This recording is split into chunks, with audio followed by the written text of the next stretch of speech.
Ang gulo mong kausap, patutusukin mo yung tao. Ang ibig ko sabihin, kailangan maka-first base ka kay Bella. Kiss. Kailangan yun, ha? Kailangan. Gusto mo, ganito gawin natin. Practicein natin. Practice lang. Ay, kiss? Wala naman, tayo lang dito. Eto, gusto mo kiss-kiss sa mukha mo. Wala na. Eto, ano to, usapan lalaki to. Practice lang, no? Hindi, wala naman. Pag di mo na Victor, gusto ko si Mahal. Ay, magligtod ka. Matutulog pa lang. Magligtod mo ko. Nilatag ko nga eh. Kasasama mo kay Baltasar. May ganun, no? May ganun. Parang tinatama.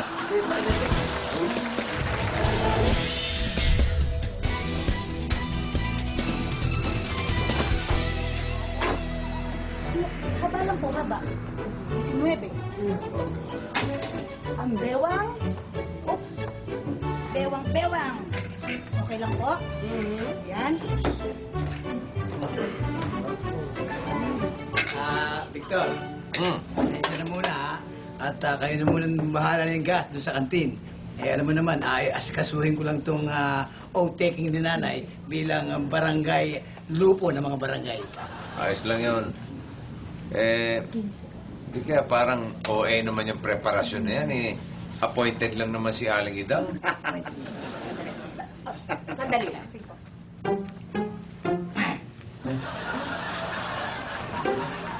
Alam mo, Victor, kailangan talaga mas OA pa nga preparasyon eh. Dahil appointed nga kami ni Kapitan. Dapat ipagmalaki namin na talagang pinagkakatiwalaan niya kami. Diba? Oh, halika, ituloy natin. Ay, hindi. Tapos na tayo dyan. Sige. Hindi ba naman sabi? Nanonood eh. Oo, pinapaalala ko lang sa'yo. Oo. Ha? Bella, first base, kailangan makahalik. Baka mamaya biglang may umaali-aligid dyan at maligawan yan, masingitan ka pa, bro. Oo. Hindi ko makakalimutan yun. Dapat lang wag mong kalimutan. Kaya ako'y maliligo na. Yan, importante yan. Maghahatid pa ako. Importante. Yung tuwalya ko. At ako, kanina pa ako nakabihis eh. Aray, bakit? Bakit? Sandali! Uy, hindi niyo ba ako kilala? Kilala kita, Victor! Suwawit mo si Bella! Pwede ka nila magamit laban kay Lupon, Aling Idang! Suwawit? Oh! Uy, suwawit ko nga si Bella, pero wala naman akong bala. Kukunin ko na yung tuwalya ko. Maliligo ako. Ayan, o. Okay lang? Sige. Grabe! Good boy! Okay. This is a favor. Okay, eat. How about you? Very good. Tignan yung mga kainain mo, ah. Pwede sa bolyo mo kaya, ha? Yes. PSG. Manood. Anong Facebook? Gusto mo i-add kita? Sige na. May shampoo ba kayo dyan? Shampoo? Wala ka naman bukit. Bili naman shampoo. Sigulin. Feeling era dyan. Sige na nga, add na natin ka sa Facebook. Mag-iisipan ko. Ano to? Ayun pong nakikita nyo mga binibini. Security cordon po yan. Ipinalagay ni Mel para sa preparasyon sa oath-taking ni Aling Idang. Eh, paano ako makakauwi? Eh, yan na yung bahay at tindahan namin, eh. Eh, may rerouting naman ho eh. Iikot kayo sa kabila. Ha? Yun, kabilang kalye. Grabe naman yung oath-taking na yan, ha? Ang dami na pinuperwisyo. Tingnan mo, oh. Ano ba yan?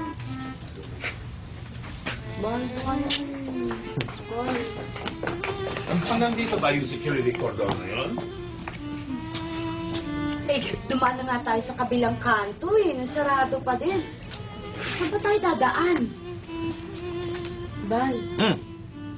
Baka naman pwedeng palusot. Sige na. Sige na, Sandali. Pag-iisipan ko lang. Huwag nyo akong dinadaan sa mga ganyan.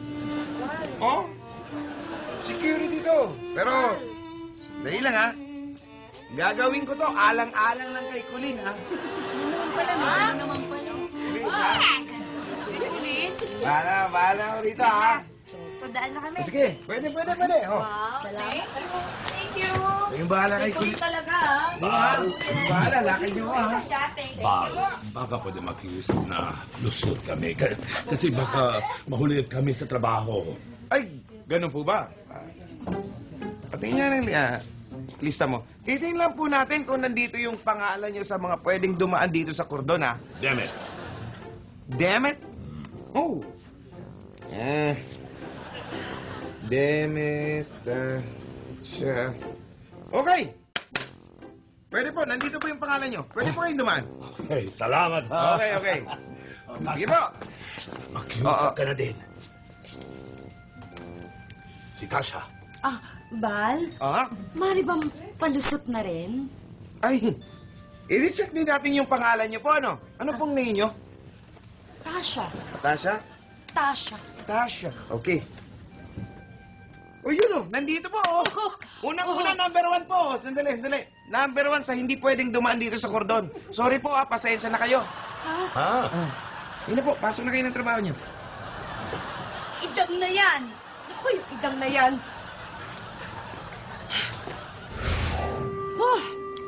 Lupon lang naman siya kung ganyan na siya makaasta. Paano pa kung mataas ang posisyon niya?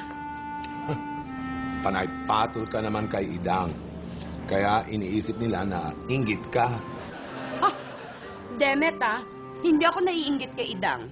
Hindi mo ba gustong marami kang friends tulad ni Idang? Gusto. Hindi mo ba gustong makatulong sa ibang tao tulad ni Idang? Gusto. Hindi mo ba gustong hinahangaan ka tulad ni Idang? Gusto. Hindi mo ba gustong sikat ka tulad ni Idang? Gusto. Tinggit ka nga kay Idang.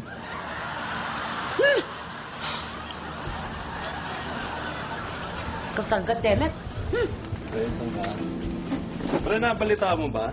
Nanalo raw sa recount yung kalaban ni Kapitan eh. Ano pare Paano yan? Di mapapalitan na si Kapitan yan. Hindi lang si Kapitan. Lahat ng in-appoint niya, matatanggal. Ay, doon ko hindi kinaiinggitan si Idang.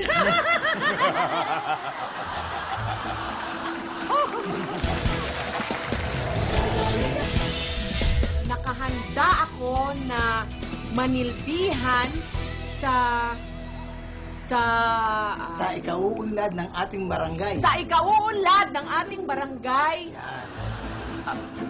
O ano? Kailangan mo talagang imemorya yan. May lang haba-haba. Basahin ko na lang. Hindi pwede na. Kailangan imemoryan mo. At kailangan patunayan mo rin sa barangay natin na matalino ka na eh. Diba? Yun. O, sige. Akin. Sige, memorize mo yan. Nakahanda ako ng manilbihan sa ikauunlad.